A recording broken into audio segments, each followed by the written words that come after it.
Halo, sampai jumpa lagi di Dapur Vieta Oke. Kali ini saya akan membuat kue lebaran lagi. Ini adalah kue lebaran yang ketiga.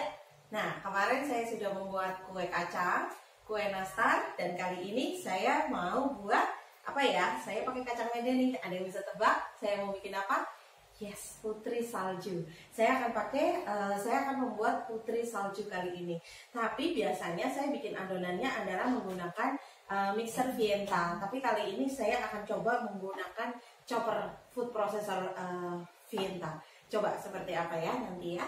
Nah, ini dia bahan-bahannya untuk membuat putri salju. Kita membutuhkan terserah, ibu mau menggunakan margarin atau butter. Kalau mau lebih enak, silahkan menggunakan butter.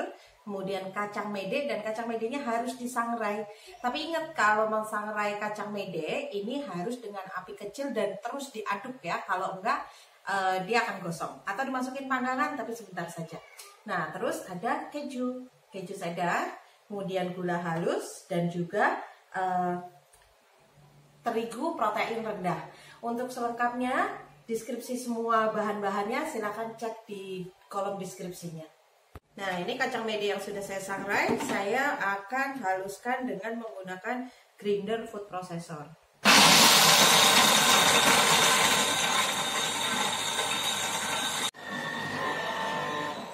Nah, ini dia hasilnya. Coba kita lihat bagaimana hasilnya. Kemarin untuk kue kacang saya gilingnya pakai chopper ya ibu, pakai yang besar karena memang kacangnya banyak. Kalau ini kan kacangnya saya cuma butuh sedikit nih, cuma 100 gram per adonan. Nah, ini rada sedikit lengket berarti karena saya tadi manggangnya kurang kering. Kalau ibu manggangnya kering beneran, dia nggak akan lengket kok. Nah, yuk sekarang kita mulai ngadon adonannya. Nah, seperti yang saya bilang tadi, biasanya saya akan membuat adonan menggunakan mixer Vienta. Tapi kali ini saya akan menggunakan food processor. Saya akan coba. Nah, pakai pisau yang mana ya? Ini dia, pisau yang untuk mengaliskan adonan. Yang plastik ya bun. Nah, ini dia. Yang biasanya untuk buat donat dan sebagainya. Yuk, coba saya masukkan teganya dulu.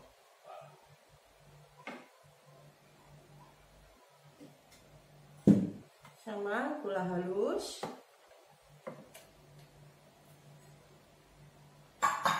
dan juga cheese-nya.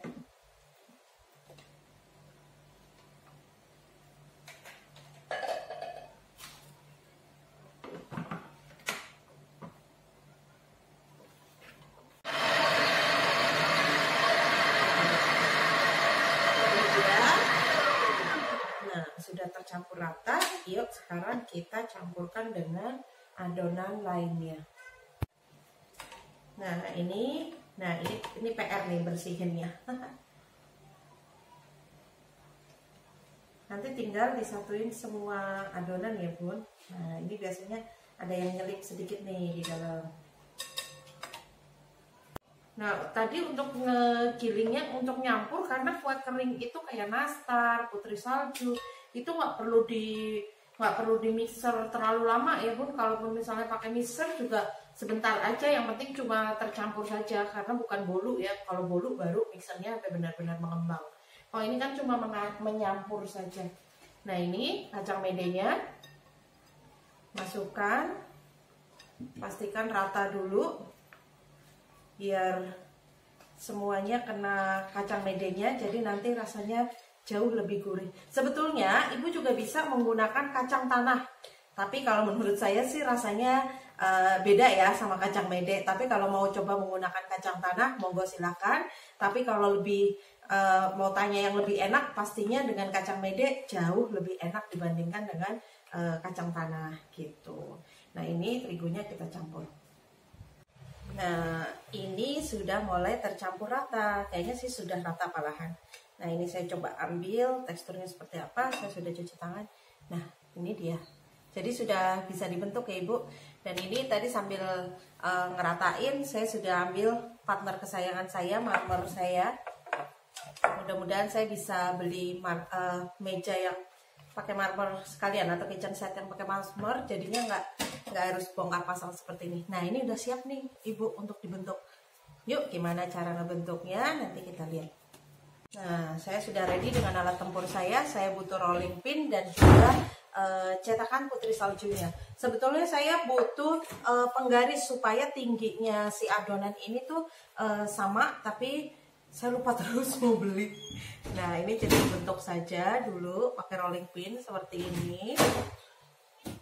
Kira-kira tingginya sudah sama, nanti boleh kita bentuk. Atau kayak saya kemarin kacang itu saya menggunakan pakai buku yang tipis yang kira-kira tingginya sama.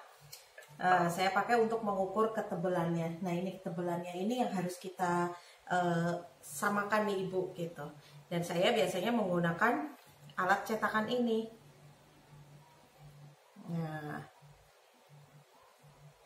Nah, ini seperti ini. Dan untuk loyangnya saya biasanya emang lebih suka dialasin, baik itu dengan baking paper ataupun menggunakan aluminium foil seperti ini, itu bebas saja.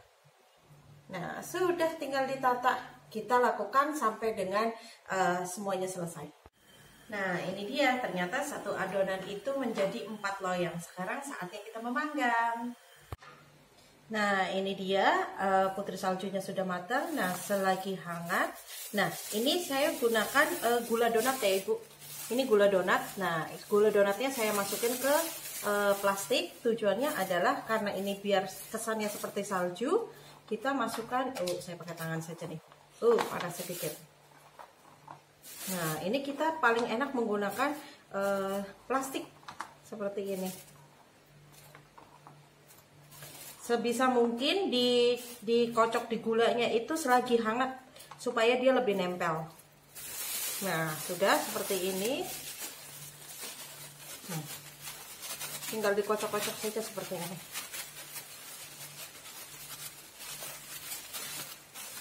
Udah rada dingin jadi nggak begitu nempel banget nih. Baru setelah itu kita tata di toplesnya. Kelihatan nggak nih putih sama putih nih? Semoga kelihatan ya Ibu.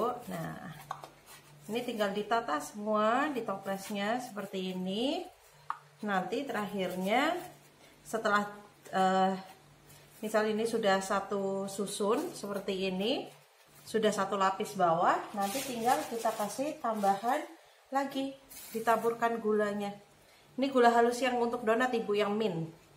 Nah, seperti ini. Lakukan sampai dengan penuh toplesnya. Nah, ini dia putri saljunya yang sudah berada dalam toples. Ini saljunya jadi banyak ya. Nah, kalau putri salju, gula halusnya jangan pelit-pelit Ibu. Karena yang bikin enak, apalagi anak-anak biasanya yang diincer justru gula halusnya ini. Nah, silahkan dicoba. Semoga suka dengan resepnya ya.